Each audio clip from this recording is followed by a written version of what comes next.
Persidangan kasus kematian Prada Lukinamo di Peradilan Militer 315 Kupang kembali dilanjutkan.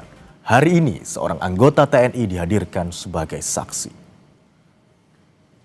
Saksi merupakan Letda Infantri Lukman Hakim Oktavianto yang merupakan komandan peleton di Batalion Yonif Teritorial Pembangunan 834 Waka Ngamere di Kabupaten Nagekeo, Flores, Nusa Tenggara Timur. Batalion itu merupakan tempat Prada Lukinamo berdinas. Saksi dihadirkan untuk memberi keterangan terkait 17 terdakwa. Total ada 12 saksi yang dihadirkan untuk 17 terdakwa. Saksi digali keterangannya untuk mengetahui kronologi kematian Prada Luki yang diduga dianiaya seniornya.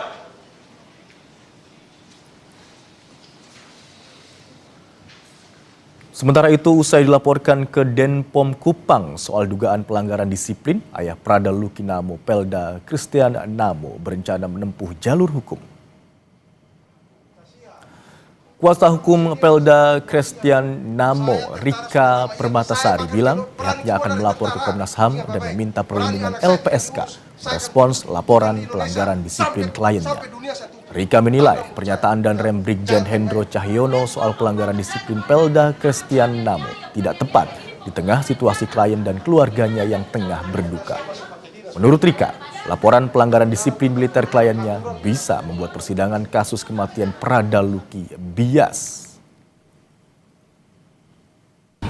Tentunya kami akan melaporkan hal ini kepada Komnas HAM, baik Komnas HAM nasional maupun internasional.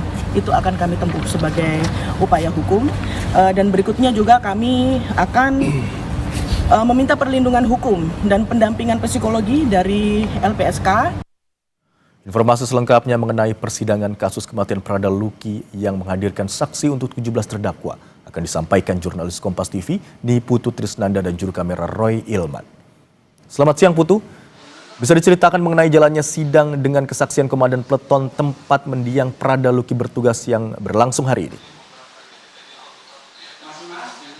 Ya, selamat siang Imron dan juga saudara. Sidang baru saja selesai. Jadi tadi keterangan dari Letda Infantri Lukman Hakim Oktavianto yang merupakan komandan peleton. Tapi di momen peristiwa kekerasan terjadi ini sedang menjadi perwira jaga begitu ya. Itu sudah selesai juga disampaikan. Kalau melihat bagaimana keterangan dari saksi yang dihadirkan, ini memang tidak banyak yang diketahui oleh saksi begitu terkait dengan peristiwa kekerasan yang terjadi. Tapi memang ada beberapa hal yang disampaikan oleh saksi di mana melihat beberapa terdakwa ini ada di saat aksi kekerasan itu dilakukan pada Prada Lukinamo. Ya, ini pada tanggal 28 Juli di mana saksi mengaku melihat terdakwa 1 dan juga terdakwa 3 begitu ya. Ini ada di area tersebut, ada yang memegang selang, ada yang kemudian juga membawa minyak tawon begitu. Dan tentu saja ini akan menjadi kepingan-kepingan yang nantinya akan dikumpulkan dengan keterangan-keterangan saksi yang lain. Tapi Imron dan juga saudara, sebetulnya yang menarik pada proses persidangan pada kali ini adalah momen di mana majelis hakim yang memanggil saksi ke depan untuk membacakan satu peraturan yang dimiliki oleh TNI begitu, di mana tadi disampaikan bahwa tradisi dalam tanda kutip pembinaan yang dilakukan di masing-masing satuan yang kemudian mengarah pada melanggar HAM, kemudian mengarah pada kekerasan atau bahkan yang bisa memicu adanya korban jiwa meninggal dunia, ini sudah tidak boleh lagi dilakukan. Hal ini juga diminta majelis hakim untuk dibacakan begitu ya di muka sidang, karena dari keterangan-keterangan saksi bahwa memang kekerasan dengan salah satunya menggunakan selang ini merupakan tradisi pembinaan di satuan begitu, sehingga seharusnya karena itu sudah menjadi tradisi begitu sehingga dibiarkan menjadi hal yang biasa. Padahal kalau mengacu pada peraturan dasar dari TNI tersebut, tradisi-tradisi seperti yang dilakukan terhadap Prada Lukinamo ini seharusnya tidak lagi dilakukan, sehingga perwira jaga, perwira piket ataupun juga komandan kompi, komandan peleton ini punya kewajiban untuk menghentikan tradisi tersebut ketika hal tersebut dilakukan di satuannya ataupun juga dilakukan oleh anak buahnya. Ini hal yang salah satu tadi juga ditekankan oleh majelis hakim, karena dari keterangan yang sudah dihadirkan ke muka sidang untuk 17 terdakwa ini tercatat di dalam berkas ada 12 saksi, di mana saksi yang tadi dihadirkan yaitu Lukman Hakim Oktavianto ini merupakan saksi ke-12. Jadi seluruh saksi sudah dihadirkan, termasuk juga saksi tambahan ada 2 dokter begitu ya dari RSUD Airamo yang juga sudah memberikan keterangan.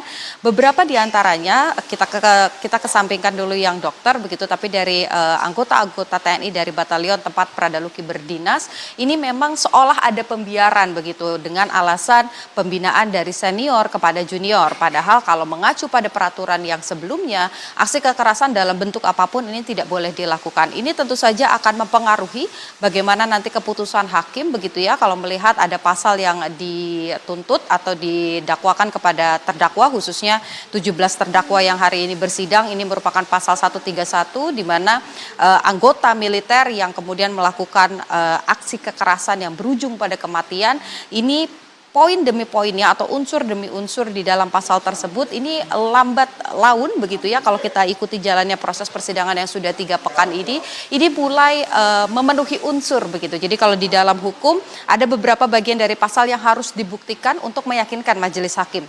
Kalau mengutip bagaimana pasal 131 dari KUHP militer, ada penyiksaan atau aksi kekerasan begitu yang dilakukan oleh anggota militer dan berujung pada kematian. 3 poin ini sebetulnya kalau dari keterangan saksi baik itu dokter, kemudian anggota TNI yang dihadirkan, keluarga juga yang sudah bersaksi di muka sidang, ini sebetulnya sudah memenuhi unsur di mana aksi kekerasannya betul terjadi. Kemudian secara periode ini juga dari akhir Juli sampai dengan awal Agustus, Pradaluki Namo akhirnya dinyatakan meninggal dunia. Ini juga terbukti begitu ya, kekerasannya ada, terbukti dari juga barang bukti, kemudian hasil visum luar begitu di mana ada luka-luka di sekujur tubuh Pradaluki, kemudian keterangan dari dokter yang menyampaikan bahwa 3 pemicu atau 3 penyebab kematian Pradaluki, ada infeksi, kemudian kerusakan fungsi limpa dan gagal ginjal, ini dipengaruhi karena adanya infeksi luar atau luka-luka di sekujur tubuh Luki, yang tentu saja ini disebabkan karena adanya kekerasan. Jadi kekerasan menyebabkan kematian, ini sebetulnya unsurnya sudah terlihat begitu ya dari keterangan saksi, tapi untuk memutuskan apa putusannya, apa hukuman untuk para terdakwa, sabar dulu Imron dan juga saudara, karena masih ada keterangan terdakwa, kemudian masih ada keterangan ahli nanti di pekan depan yang akan juga dihadirkan di muka sidang. Setelah itu pemeriksaan barang bukti, baru majelis hakim bisa memutuskan apa keadilan yang bisa diberikan kepada Luki dan juga keluarga Luki. Imron. Baik, salah satu saksi yang dihadirkan baru saja memberikan keterangan adalah Komandan Peleton di tempat atau Satuan Pradaluki berdinas, yakni Letda Infantri Lukman Hakim Oktavianto. Dan salah satu hal yang juga menarik yang ditekankan oleh majelis hakim adalah tentang tradisi pembinaan di kesatuan atau tempat Luki Namo berdinas. Terima kasih atas laporan Anda, jurnalis Kompas TV Niputu Trisnanda dan juru kamera Roy Ilman.